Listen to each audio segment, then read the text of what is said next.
We begin with England, and it's not just about the games on the horizon.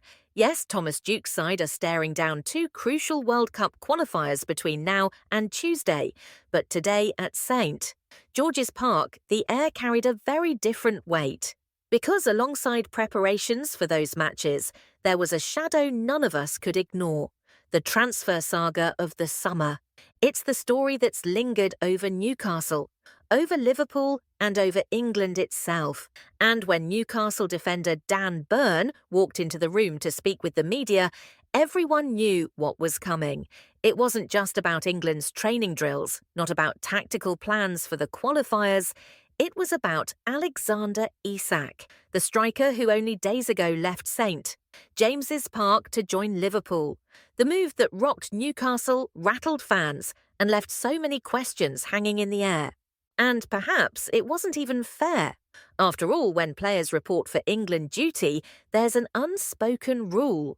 Don't drag them into club matters, don't cloud the national stage with the politics of transfers. But this one was different. It wasn't just a deal.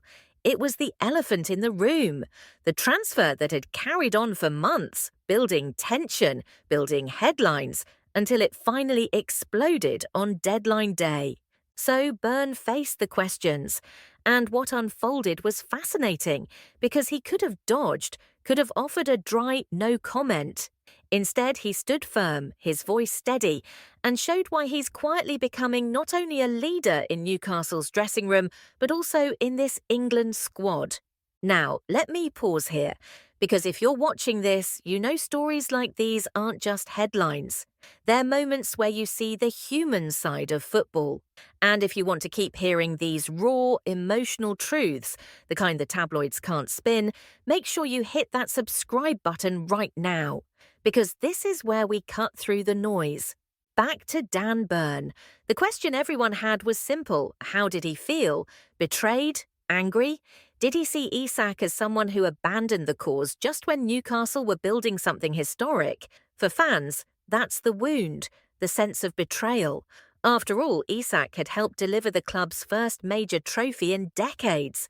To many supporters, he had carved his name into their history, only to walk away when the next chapter was just beginning. But Byrne's answer was calm, almost disarming. He admitted he was glad the transfer window was finally closed. There was a clarity now, an end to the speculation. He said Isak was still his mate. That yes, of course it hurt not to have him around, not to see him out there in black and white helping the team, but he also understood. Careers are short.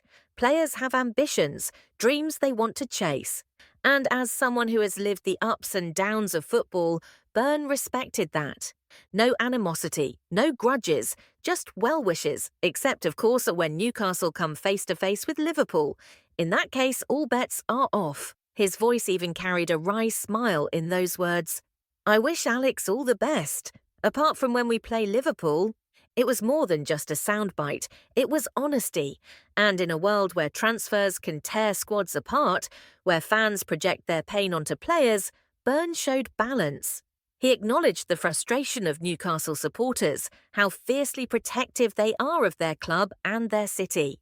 He said he understood why they felt betrayed, because in their hearts there should be no place better than Newcastle. And yet he also refused to throw a friend under the bus. This is the nuance of football. It's not black and white, it's human.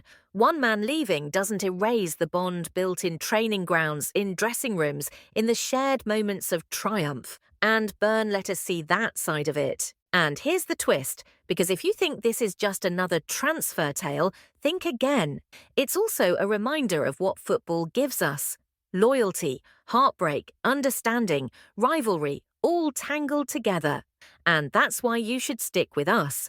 If you haven't already, hit subscribe, because when the next chapter unfolds, you'll want to be here to feel it, not just read about it.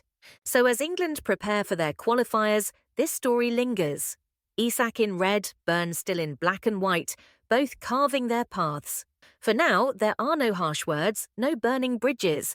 Just a quiet wish of good luck, with one sharp exception.